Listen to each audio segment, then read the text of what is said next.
Hey everybody, welcome to the Friday Hangout. This is the show where we talk about digital marketing with our fabulous panel and thought leaders in the industry. This week we've got Robert Rose on the show, and he's going to be sharing all kinds of fabulous things about content, and I will let him tell you about himself in just a minute. I'm Janet Fouts, CEO of Tattoo Digital Media, a Silicon Valley digital media marketing agency. I've also got my fabulous and wonderful co-host, Mr. Steve Farnsworth. Yay, Steve. Yay. With the Steve Allergy Group, we do content marketing for demand generation. Call us if you're B2B tech. You got a friend in content generation. He's going to sing You've Got a Friend from the TV show. Well, anyway. So, Robert, why don't you tell us what you've been up to? And who the hell you are. And who the hell are you? Right. With that lovely introduction, and so great to be here with both of you. It's you know, with as much travel as I do, it's not often that we get to hang out. So hey, we're hanging out. So I'm for those of you who might not know me, I'm Robert Rose. I'm the Chief Strategy Officer with the Content Marketing Institute. The Content Marketing Institute, more broadly, is really built around evangelizing the process of content marketing, and specifically really in larger organizations. So we focus mostly on how large global matrix siloed big enterprises try and figure out this whole mess of content and how content driven experiences are driving, you know, some business result, profitable business result. Myself, I run the consulting, advisory, and education division for the company, which basically means I help with those larger enterprises from a consulting and advisory capacity, but also I'm in charge of all of the education programs we do, from the online training program that we have to the physical workshops in both private and public settings that we do, as well as some of the workshops that we do at our event like Content Marketing World and some of the like Content Marketing World Sydney that we're doing internationally now. So super happy to be here and talk about the big mess that is content marketing these days. Well, that's a good thing to kick it off with, because, you know, in the intro to this show, I was talking about, you know, is content marketing even a thing? Because so many of us who work on a day-to-day basis in online marketing are constantly dealing with the struggle of what is content marketing and what we think it is as opposed to what the client thinks it is, sure, and then what the intended audience thinks it is. So that's kind of a really huge picture to kind of throw your way, and tell us what you think. All right. Well, so great. Thank you for that very big, large softball coming across home plate. You know, so truly content in marketing isn't new, right? This is not something that is new by any stretch of the imagination. We've, as you know, sort of inherent to everything we do as marketers, online or offline, is the idea of content. The difference is that, and one of the things, you know, and we certainly say that content marketing itself isn't new. I mean, the title of Joe and my podcast is This Old Marketing, where we bring up old examples of content marketing, everything from the 1800s, you know, literally until the 2000s. The difference is that as a function in marketing, we have been trained classically to describe value. And when we describe value, we can describe the value of our product or service in ever clever ways. But what is changing is a process by which marketing creates value. Creates value in the sense that it's creating value to that customer separate and distinct from the product or service we may be offering. That will be delivered online, offline, print magazine, website, blog, social, all of the different delivery mechanisms. But the real key is that through content-driven experiences, we can create value for our customers beyond the product or service and use that to drive some profitable business action, whether it's a new lead, a more loyal customer, a more valuable customer, et cetera, et cetera. Steve, what do you got to add to that? I know you do.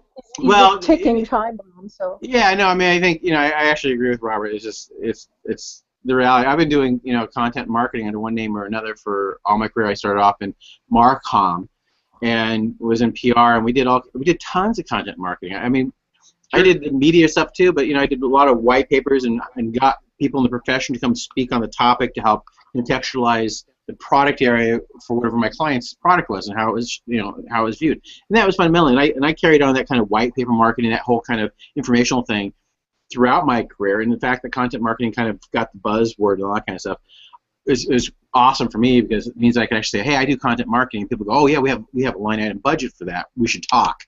And so I don't. Yeah, exactly. And so we delegated money to it, and we have no idea what it is. Well, most companies have had this really command and control mentality about what they talk about, and so they talk about things that they find interesting. And really tragically in PR, you still like see these news releases, and it's just been that way all my life, where it talks about what's interesting to them. I'd literally go into meetings and say, so what's, tell me about this thing. Oh yeah, it's got the new thing's got the 1.53 giga whatever. And I go, so is that special? Is that something going to catch everybody's attention? No. And that you can extrapolate to the most companies. You go in and you look at what content people are doing, and it's just horrible. It's like 93% of companies are now doing content marketing, and under my own survey, 98% of them do a crap job at it. And so I would actually, so that's that, but that leads me to my first question, which is, without having to throw any clients under the bus, when you walk in, I mean, it's really, there really is a tragic disconnect between understanding content marketing. So I guess, actually, I first would start. How would you, when you look at the entire marketing mix, you look at content, and I understand that people might have individual goals how they do that, but how do you see content marketing within the ecosystem of the marketing mix? Well, it's a great question, and because where that tragic mistake usually comes in is because marketers tend to look at content marketing as separate and distinct from the rest of the marketing communications that they're doing, and it's not. When the first paragraph of my book and the first 3 sentences of any workshop I do is that the first and only rule, and in fact I have a little Tyler Durden slide when I say this, is the first and only rule of content marketing is that it is not separate and distinct from what you're doing. It is infused into. It makes advertising better. It makes PR better. It makes SEO better. It makes all the things that you're doing better. And so the classic, when the VP or director of marketing says, well, okay, I want to steal money from advertising or something else to go fund a content marketing program. No, that's the wrong question. That's the wrong idea. Instead, how do we infuse content marketing and use the budgets you're already using for classic marketing, quote unquote, to make those things better, to make old school. And the real difference is that you're absolutely right, is understanding the difference between creating content that describes value of our product or service versus that creates value distinctly separate from the product or service. So then how do you make that part of the overall corporate culture too? Because we were talking about this a little offline when we were, before you got on, Steve, is about if you're trying to put together a content program and you want to incorporate everybody in the company in some kind of drive to support that content and or create it, but everybody says, I don't have time, there's no value in it for me, I'm not getting paid for this, what are we going to tell them to get a life, to get wake them up, to wake up and do beyond marketing. Slapping them. Well, it certainly goes beyond slapping, right? I mean, although that can help, I've heard. The first step is really actually making it, because right now content, well, Steve said it great, right? So 90% of, and from our study, 90% of people are doing content marketing in some function, but as his very scientific study found out, 98% of them are doing it really horribly. And the reason for that is crap. Yeah, right. And it's because content right now in the business is everybody and nobody's job, right? Content is the kind of thing where we go beg, borrow, and steal for resources to actually get somebody to help us with some sort of content marketing program. And quite frankly, that's where we see most of the folks that are coming to us and saying help are from some distinct department. Sometimes it's social, sometimes it's demand gen, sometimes it's PR, and they're basically saying, look, we need to make this program more relevant. And so right now we're beg, borrowing, and stealing some resources from this product development guy, our CEO, the CTO, whatever it is, and saying, write some content for us. And they're like, look, I got a job to do. And so the first step, if for making any content marketing program successful, is actually recognizing that it's valuable and assigning people to actually do it, to make it part of the real strategy. If for only a testing purpose, right? If only to try, just doing it in an ad hoc way is not going to help very much. The dogs of war. The dogs of war of content marketing have been unleashed. I think Janet has. So let me just jump into my question. So, I'll be delegating to you, Steve. Did you want to jump in and ask that question? We do actually have a question from one of our watchers, Luke Covey. He always comes in, and he's a great participant. He wants to know if isn't the biggest threat to effective content marketing the belief that basic SEO is enough. So let's connect SEO and content. Yeah, so certainly. I mean, that is usually, I got to say, it's 9 times out of 10 the place where, especially in the B2B side, where content in marketing starts, right? So how do we actually improve? I mean, this is the entire idea of inbound, really, which is how do we actually make ourselves be found through the use of content? And so what that usually, precludes or includes rather is high velocity blog content, social, programs, the top 5 reasons for that, the top 10. The world does not need another top 10 reasons for anything in any business, by the way. But it won't stop us from producing those blog posts. You won't believe what happens next. What's wrong with link bait? Exactly. And so the SEO idea is certainly one of the primary drivers of content marketing. The key is, and by the way, there's a great new Forrester report that literally just came out this month in July, where Laura Ramos talks about that. One of the biggest challenges that B2B marketers have right now is getting beyond that very top of the funnel, getting beyond, sort of using content marketing to get beyond just visitor acquisition or lead acquisition and actually help nurture leads through. And quite frankly, I find the deeper in the funnel you go, the more valuable content is. And so, but that really means that we're reducing the amount of content and really increasing the quality of that content, really focusing on what is it that's differentiating around our story or our approach that helps that lead come to the logical conclusion that we're the product or solution that will best fit their needs. So let me ask you a question, because I think it will circle back around to what you just said, that there's somehow, I didn't see that report. I'll have to go look for it as soon as the show finishes. It's a good one. It's a really good one. I like Laura's stuff an awful lot. Yeah. So let me ask. So the question is when you go into a company, you're there because at some point they know something isn't as good as it could be.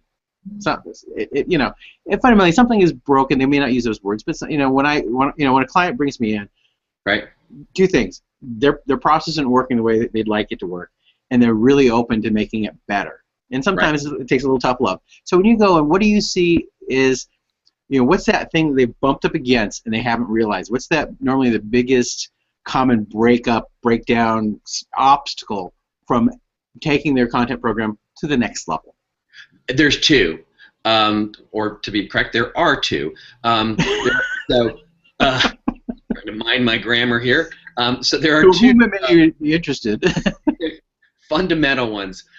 The first, and I think probably more to your point, is that they lack some way to draw a line between any content program, and this is really what Laura gets to in the Forrester report. They lack any way to draw a line between the content effort that they're currently doing and value to the business.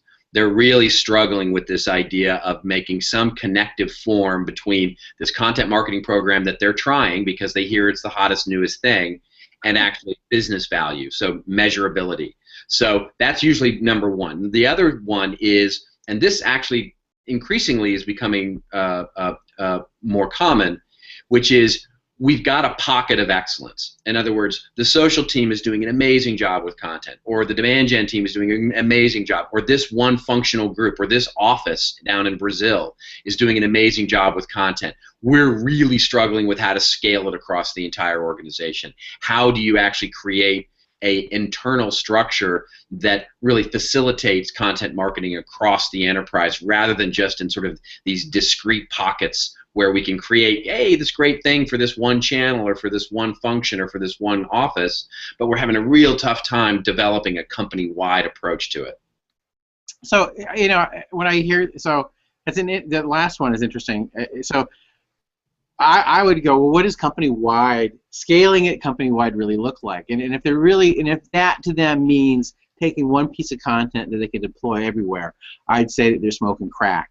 And I'd say if they were looking at a program that would encourage localization within their, they fully understand their brand narrative and the story they're trying to tell and the informational pain points of their customers, I think that's something you can institutionalize company-wide. But if you're talking about offices in Brazil and someplace else, you need to have some kind of program. In my mind, you have to have some kind of program that allows each of those regional elements to create their own kind of content, to operationalize it, so they can create content that's more relevant to their process while still maintaining the brand narrative.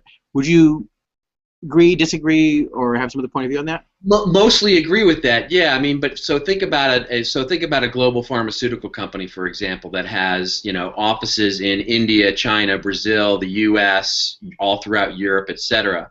And the interesting and challenging thing is that the brand in any one of those regions will be nascent or well formed, depending, right? So it may be a very very early brand in South America where they're trying to drive awareness of a particular product or service, whereas in China or Europe they're a well-sorted brand, they know they're the leading, they're the top 3 or whatever. So the message and story is very different, to your point. And so the actual execution of content at that level is usually best locally handled. Translation, localization, all those things are best handled at the local level. Totally agree with that. The challenge is that if I'm the brand, if I'm the global brand, if I'm the CMO of that company, I want to surface the stories that are happening in Brazil and China and Europe to other parts of the world. And right now they operate in such silos that Europe may have no idea what's going on in China, and China may have no idea what's going on in South America. And surfacing those great customer stories, or surfacing those great stories for corporate affairs, for the idea of creating a wider and more cohesive brand more globally, to actually have the global website feature local stories, requires some level of cooperation and collaboration, is a better word, between those offices to say, not only are we creating great programs down here in XYZ office, but we're sharing it to the mothership so that it can actually be shared across the entire organization and get the benefit of content working harder for us than it otherwise might. So to that point, I actually agree that makes sense. So like in my mind, I would have some kind of process that would allow people to be able to create original content locally that meets all their needs within still telling the brand narrative, but allow that stuff to be then centralized or hubbed so other regions could then independently decide if they want to take that and localize it and translate and localize it. Is that fits what you're saying? It's exactly right, and it's very easy for us to sit here on a Google Hangout and say, to actually deploy that and get beyond the politics is a whole other thing. Yeah, good luck with that. Yeah, to do it is actually not that hard. It takes a little bit of work, but the politics, that's another kettle of fish. Yeah, right. Is as the classic saying goes, business would be great if we could get all those people out of the way.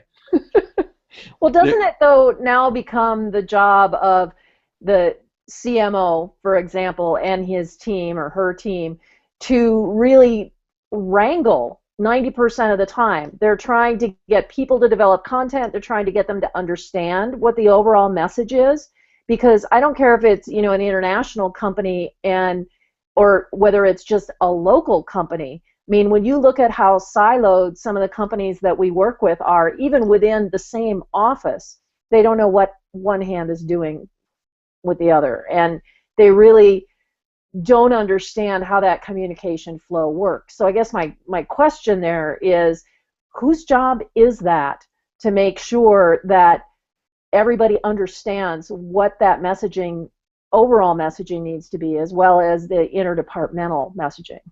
Yeah, arguably it's the CMO, right? I mean, there's lots of work being done. The ANA, Advertising Association of National Advertisers, has been working on this. Their new study, Marketing 2020, has been going out and looking at CMOs and the way that they're creating these new collaborative types of structures to try and handle some of this. that what we typically find is that that's great if it can be driven, if sort of that more collaborative structure can be driven from the top down, that's fantastic. Unfortunately, in many cases, it's not happening, and so, or at least not happening yet. And so what we're finding is that the way that companies are starting to get over these hurdles is to kind of look at it. I use the metaphor of the electrical grid all of the time. So, if I'm a marketing manager in some group, how can I start to affect change beyond my cubicle and actually start to build in some collaborative processes, because it's not coming from the top down. And what we find there is that one of the best ways to tackle this is to just find someone who is sympathetic or empathetic to your need and build a collaborative structure there. So maybe it's the social team just joining up with the demand gen team just to align goals, editorial calendars, and efforts. And then all of a sudden, now we can maybe get the web team involved. Now we get the e-business team involved. Now we've got 4 or 5 people that are informally meeting once a week, once a month, to sort of align our processes. Well, now we've built something, sort of, and to the electrical grid metaphor, sort of one house, one street, one neighborhood, one city, one country at a time. And that sort of seems to be working here by building sort of from the ground up this collaborative infrastructure, even if it's not being driven down from the top. Giving them some vestment. The process, not the company. I think that top down. I mean, I understand why we say that, but somebody who I think is a super smart CMO, Blair Christie, great lady, super smart. Yeah, she rocks. But you know what? If you are lucky enough to be able to say 25 words to her, that's about all you're going to get. I mean, and doing that is an accomplishment. So you're dealing with somebody with that kind of, she's Cisco's CMO, and to deal with somebody at that level, they don't have time to do that. So I think that having a top-down process, which is again is like command and control, old school process, you need to kind of have. Yeah, I think it's like Charlene Lee's book, where you have to have kind of open leadership, where you have to go and say, here's what we're trying to accomplish, here are the tools, and I think instead of having a department of logo cops and brand monitors, that you have people go out there and facilitate the process, where they're going out and helping it. And one of the things, I think we're falling back into the thing, and I just wanted to ask you about this. I think one of the great disservices about companies who actually are hiring content marketing directors, persons, is they're hiring editors. Right. Yeah. And writers, and it's like, no disrespect to editors and writers, but I want producers.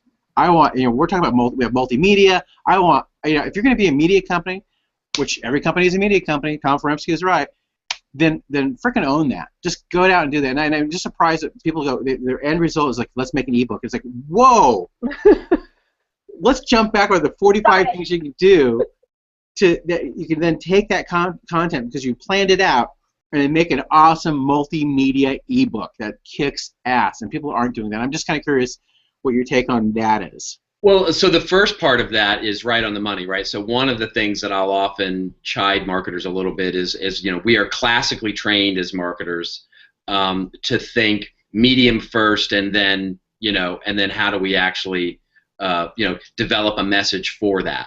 So in other words, what we end up doing is saying, we're going to run an advertising campaign, or we're going to run an email campaign, or I got this great idea for a blog post, or I have a great idea for a white paper. And one of the very subtle but so important things to do is to actually switch that thinking and to say, I have a great story idea. And now let's formulate that story idea, and then let's think of all of the ways that that story could actually express itself. Blog post, ebook, video, interview with customer, white paper, all of the above, and we can start taking a story and using it multiple ways across that. I can't disagree with you on the whole producer over editor thing, but I'll tell you, I think it takes to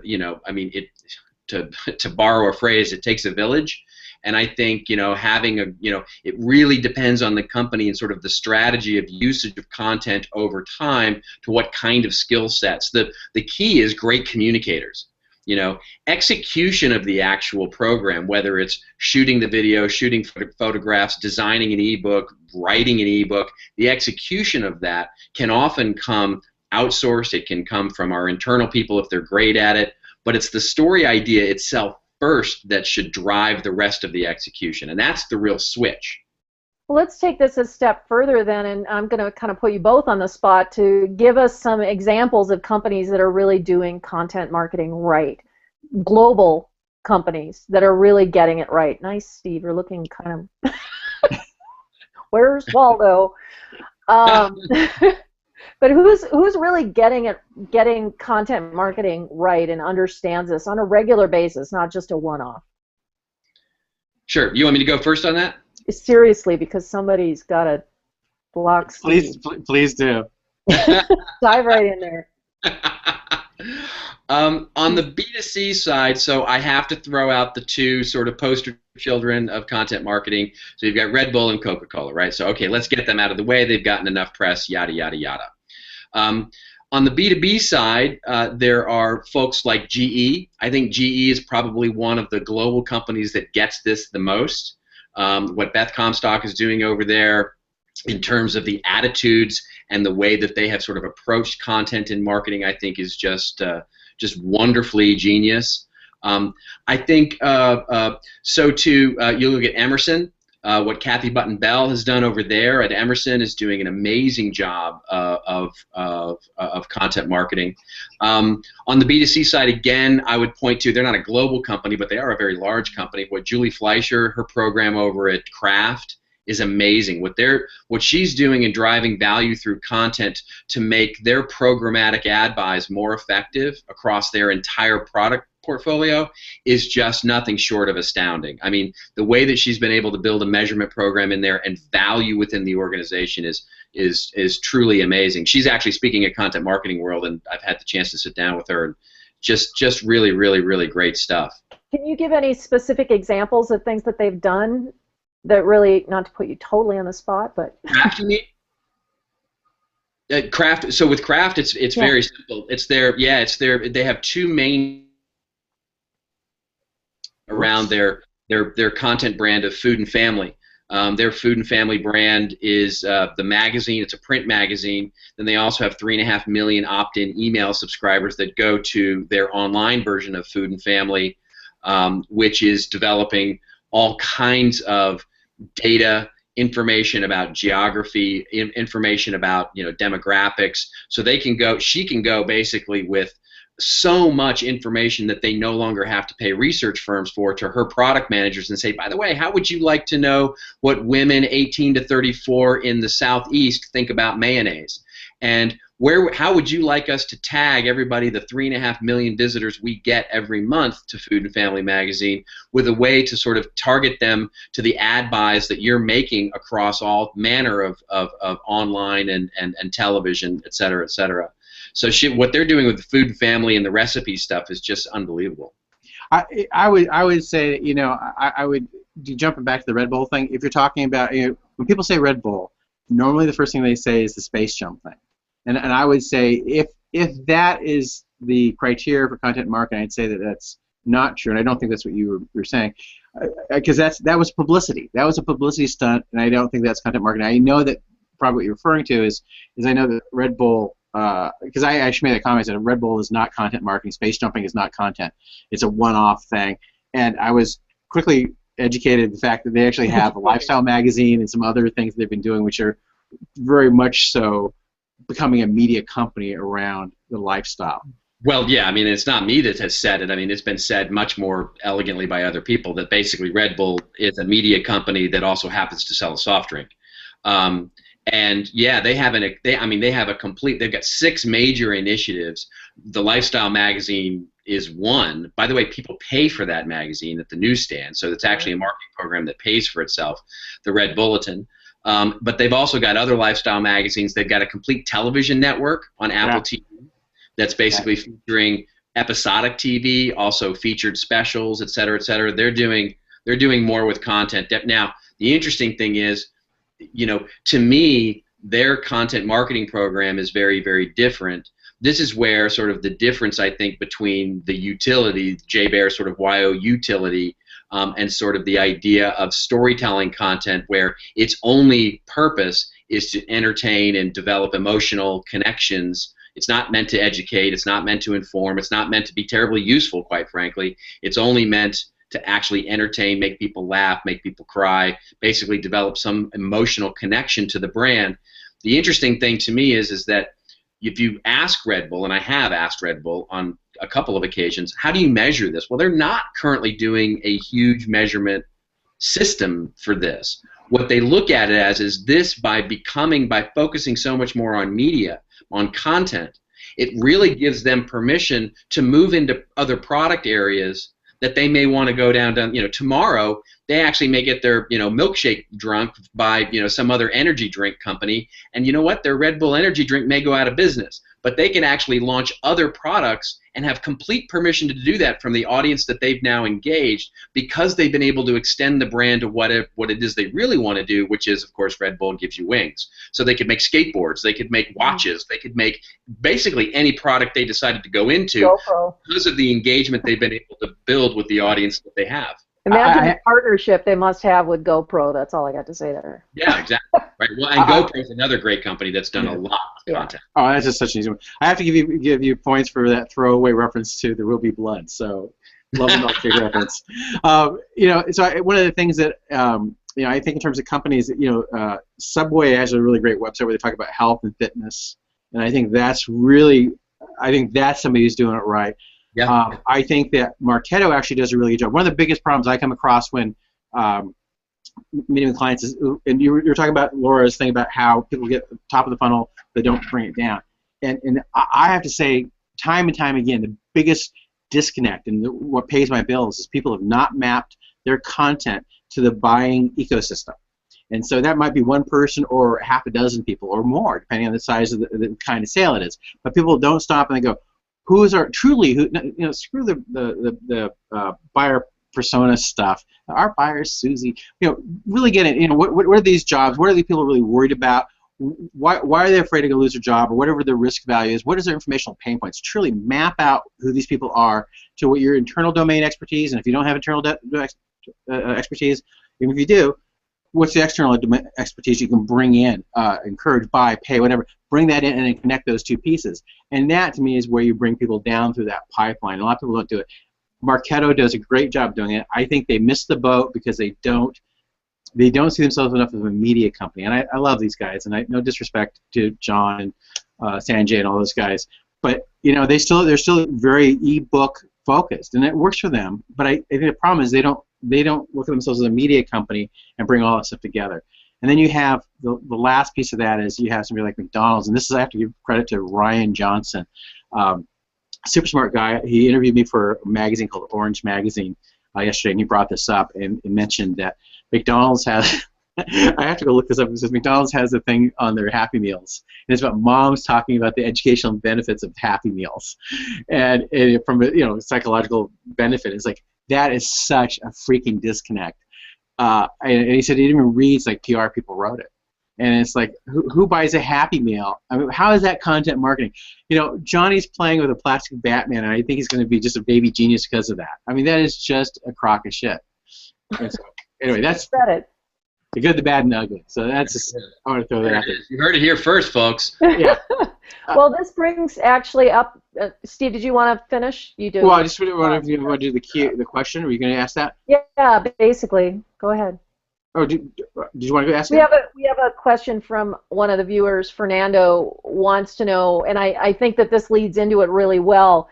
What opportunities there are then for those of us who are consultants around content marketing to get into working better with B2Bs, and certainly I think one of them is to identify what those things are that the market really wants and to help them identify that, because I think sometimes companies are so close to what they do that they can't even see it. They don't know. They're building buyer personas, and it's their perfect world who their buyer is, but it isn't who it really is.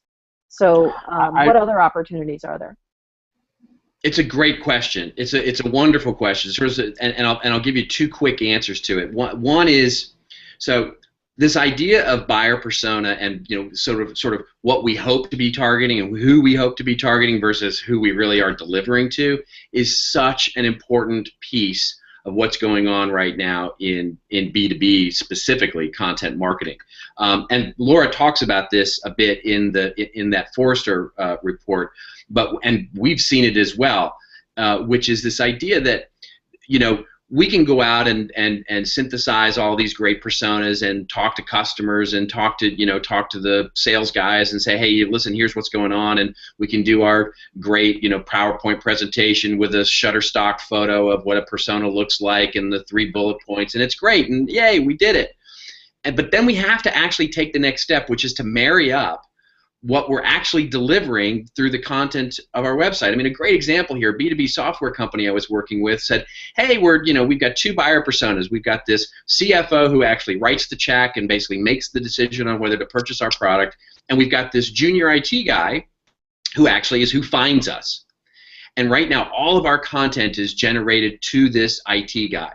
And what they found out was actually through looking at the consumption of content and how it was used, was that the junior IT guy was finding them and then just simply forwarding off the white paper or the blog article or the webinar to his or her CFO, and then the CFO was sort of in this disconnect, like, this isn't really for me, I don't know why you're sending me this.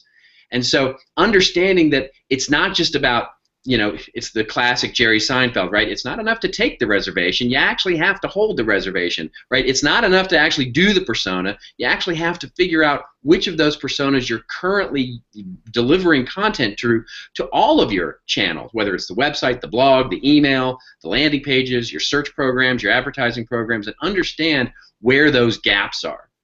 And then to the first part of your question, I would say the real magic, one of the things that I'll do with a new client advisory that's saying, you know what, it's just so overwhelming, where do I even start? Where do I even begin this content marketing journey? And I'll just show them a picture of sort of the new, you've all seen it, the idealized customer,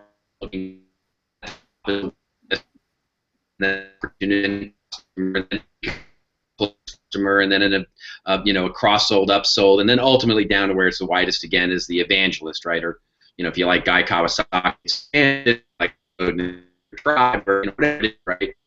How do we actually just where does it hurt the most? Where does it hurt the most? Are we having a tough time getting leads in, or are we having a tough time nurturing leads? Because where we point to where it hurts the most, we say, you know what, let's start a program there because we have little to lose by actually starting something there. Golly, let's think about it. I would absolutely, I would totally agree. I think that you were breaking up, and so it was actually kind of funny, and so we were just laughing a little bit because there's every other word, the last part you said, so we were like... We had a little bandwidth issue there, folks. A little bandwidth for a little bit of it, but I think we got most of that. I would agree. One of the things that David Meerman Scott, so I was fortunate enough to have lunch with him one time, and a very gracious man. I think the world of him, and great guy. Yeah, he is a great guy, and he's just very genuine. And we were talking about how he wrote his books, and he had a couple great insights. But one of the things he talked about within his books, it's like his book now is like selling. There aren't hard numbers, but they figure like 20,000 copies a year are being sold into colleges as texts. That's really kind of a big deal. Great thing. It's a great, because the universities really are lacking right now with a lot of the newer thinking, the changed thinking around marketing. I mean, I still talk to marketing graduates who are still learning the 4 Ps, and it's like, oh, really? We're still there? Rock on. Yeah, one of the things that he talked about was, you write to the, you were talking about it comes into the IT guy, but then they have to send it up. And so, we were talking, says you write, and a lot of this stuff is about marketing, says you write to that marketing manager, but you write it in a way that educates them how to educate their CMO. And I thought that was very brilliant. And that, it's a simple observation, but so it's not that he doesn't talk down, he talks to them, but he talks to them in a way that they can use words that then the CMO is going to understand. And that was the solution that this software company ultimately came to, which was, let's write content for that junior IT guy, but let's also make sure we're creating pieces and telling and educating that junior IT guy, don't forward this to your CFO, forward this to your CFO, right? This is what you want to, here's the cliff notes, right, for you to actually understand what's going on in this ROI white paper, but this is what you want to forward off to the CFO and how they're going to get it because it speaks to them in their language. Well, that's where we fall down a lot, I think, that we tend to push out content without educating and without giving them, the tools they need to actually help us. Internally and externally, right? Yes. I mean, we do this externally a lot, but even internally, right? We put out these content pieces and then don't educate our sales team on how to actually use them. I mean, that's a huge thing, right? So we put out this infographic or this white paper, that sort of thing, and then we don't educate the salespeople on here's how to use this tool, not just throw it over the wall. Yeah, because then they make it up as they go along. Exactly. Right? I would ask. I'm going to throw out a content marketing tip, and I'd love if you have one too, Robert. And it's like if you really want to do good content marketing in a company, go do 20 sales ride-alongs a year, at least 20, and be taking the sales and customer service people to lunch. At least 20 ride-alongs. Go out there. You don't need to say a word. Befriend some of these people to shut up and listen. If you really want to do good content marketing. I couldn't agree with that more. That is so important. I mean, it's so important for us to be able to observe customers in their natural habitat, as it were, right? I mean, I'll give you a quick one. This is a fun tip, especially for the PR-minded folks out there, which is so often in the B2B space, we worry because we're trying to get a customer testimonial to be on video and talk about how great their experience was with us, and instead, because most of the time they go, well, legal won't let me do that, or I can't do that, my boss won't let me do that, or I can't mention you. Just shoot a video of them talking how awesome it is to be them. They don't have to mention you at all. Just how great it is to be them and their life and what they do for a living. And the sheer fact that it's on your channel will be testimonial enough. That's a great explanation. I mean, great suggestion. I've done something a little similar to that, which is I'll go and I discourage clients from doing customer testimonials for a lot of reasons. But I say, but let's go and talk to them about what their challenge was, how they, questions do they need to ask themselves before they went into the buying process.